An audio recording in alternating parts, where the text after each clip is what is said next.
My new favorite thing to do is to read expensively. But it's not just any other books. Read expensively about books written by other entrepreneurs, successful business owners on their own entrepreneurial journey. And here's why. When you read expensively and enough about someone else's entrepreneurial or business profit-making journey, you realize that you are learning from their experiences. One of my mentors, Jay Abraham, said it very, very well, is that when you learn about other industries, even if it's not the same as your industry, don't think that that is not of great value. In fact, many a times we think that this is the only way that we can apply it in our own industry. When we study how other industries apply their separate set of strategies, when we consider whether those strategies can be used here as well, we can potentially find great insights in that. Let me give you an example.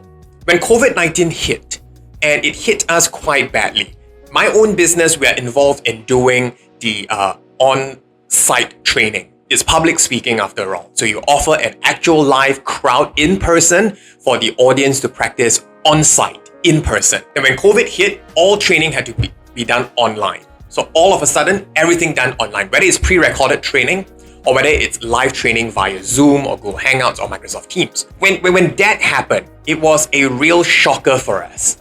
And we immediately had to pivot very, very quickly. I read that there are companies, for example, companies like Zappos, other companies including training companies, when they offer their goods and services, they're able to use something called the elimination of risk. Now, Zappos, if I understand correctly, I don't know whether they still offer that now, but previously they did free shipping for the shoes that you buy, but they also do free return shipping, subject to their free return shipping policy, which means that if you were to buy shoes from them, let's say 10 pairs of shoes, and for some reason you don't like 9 pairs, you can return it and they pay for shipping, which is totally unheard of. And when people think that that is crazy, that is a powerful way to disrupt the market. Why? Because people tend to then buy more than the actual rate of return.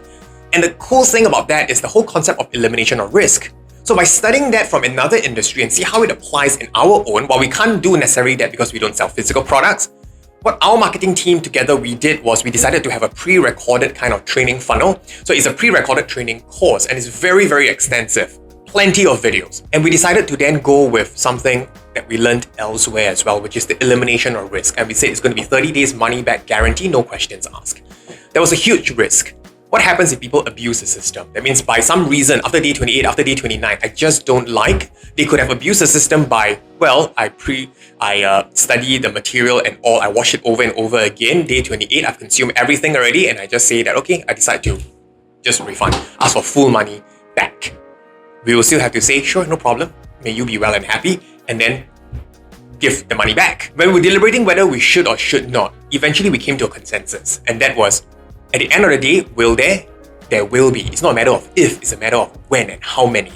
But based on reading about other people's experiences and from other entrepreneurs, we realized that the number should be around 5 to 10%. 5 to 10% of people might do that. But if you were to forego the entire project just because of the 5 to 10%, you're going to miss out on the 90 to 95% that there are actual, sincere, authentic buyers that you'll be able to make revenue from to support your own business. And that was exactly what we did. And when we did, the numbers turned out great. In fact, we even had one particular customer from a particular country, which I shall not mention, charge the credit card 3 times to 4 times. I recall it's about 3 or 4 times, and that wasn't the only client. This particular client was one of the earlier clients. We wrote an email saying that, hey, did you charge your credit card wrongly? If you did, we'll return you, right? The money, because that's the honest business we want to do. And they said, oh, no. I charged my credit card deliberately 3 times. Why? Because I have 3 kids. And I was thinking, wow. Well, in most families, most people would just buy one account, and then after that, the family of 3 or 4 or 5 would just share, right? That's fine by us. But the thing is, they respect so much their licensing, and then they went for 3 times, and you never know until you try. So when we tried, by reading the collective experiences from the other successful entrepreneurs, we then realized that, wow, how we can apply it in our own industry. So that if there's that one thing that you want to do, if you're a business owner, if you are into entrepreneurship, that is to really find out even from entrepreneurs who are in other industries and be very surprised at how it can also potentially be applied in your own industry to see a breakthrough.